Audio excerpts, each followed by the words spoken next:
Hello, and welcome to Economics and You. I am your host, Mr. Samuelson.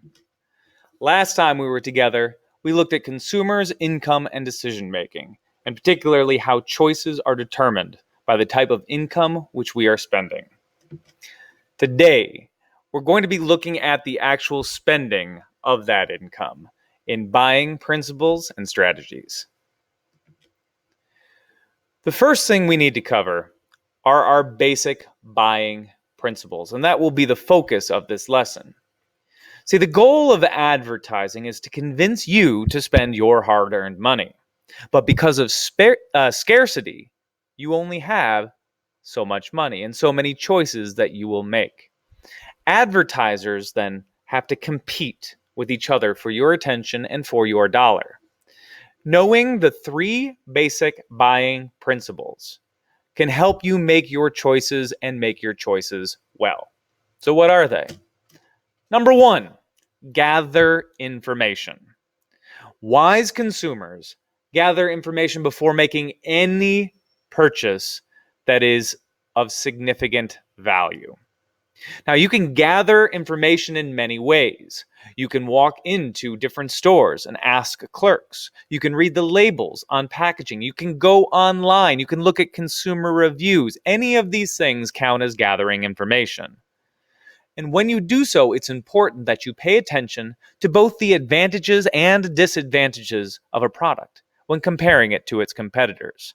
The disadvantages can help you look out for those things that might cause you to be unsatisfied with your decision. So, there's a lot of information out there, and gathering information can be a costly use of your time. You don't want to waste a lot of your time gathering information on a small economic purchase. You want to make sure that the amount of time that you're dedicating toward finding this information corresponds well with the value of the purchase that you are making. Make sure that you are not undervaluing your time and spending hours researching the difference between two lollipops. Now, the more you shop and the more experience you have with looking at different products and comparing competitors, the more you expand your knowledge base. I have this discussion sometimes at home when my wife is spending a lot of time at the store deciding between a couple of products. But what she's really doing is expanding her consumer knowledge base. And she always does make the better purchases. She does a great job of using this knowledge to ask the right questions of salespeople and finding out exactly what it is that she's buying. Now, reading internet reviews of a product is a great way to increase this knowledge in a time-efficient way. But you also probably want to see your products if it is a major purchase. Our second basic principle after gathering information is to use advertising wisely. Most ads will use one of two approaches: competitive advertising or informative advertising. Pay attention to what it is you're looking at. Competitive advertising is used to distinguish themselves from other products.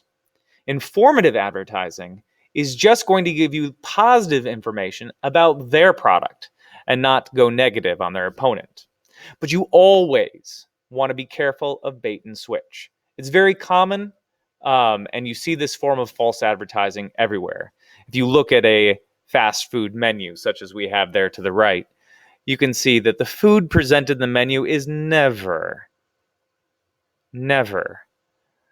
going to be the actual product in terms of presentation. You look at those tacos there, they look delicious. You look at the actual tacos, they look disgusting. That is false advertising. That is bait and switch. They bring you in with the picture and then they sell you the garbage.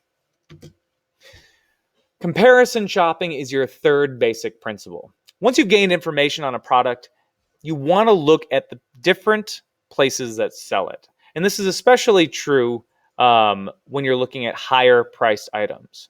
You want to look at the price. You want to look at any extras you might be getting with it. And the more expensive the purchase is, the more important that you do this sort of comparison shopping. Those extras can be a difference maker. It's important to pay attention to them and know what they are. A warranty is a big one. A warranty is a promise to replace a product if it's faulty. Let me give you an example. If you're going to buy the same Sony television from two locations, one of them is selling it for $400 and the other for $450. You might think to yourself, well, I need to pay $400. I'll save myself $50. But it's possible that that $450 one comes with a warranty, meaning that if that product is faulty or if it fails for any reason in a set period of time, they will replace it for free. That increases the value of that television and therefore should be considered in your comparison shopping. Generics is another one. Frequently, a generic is just as good as the original.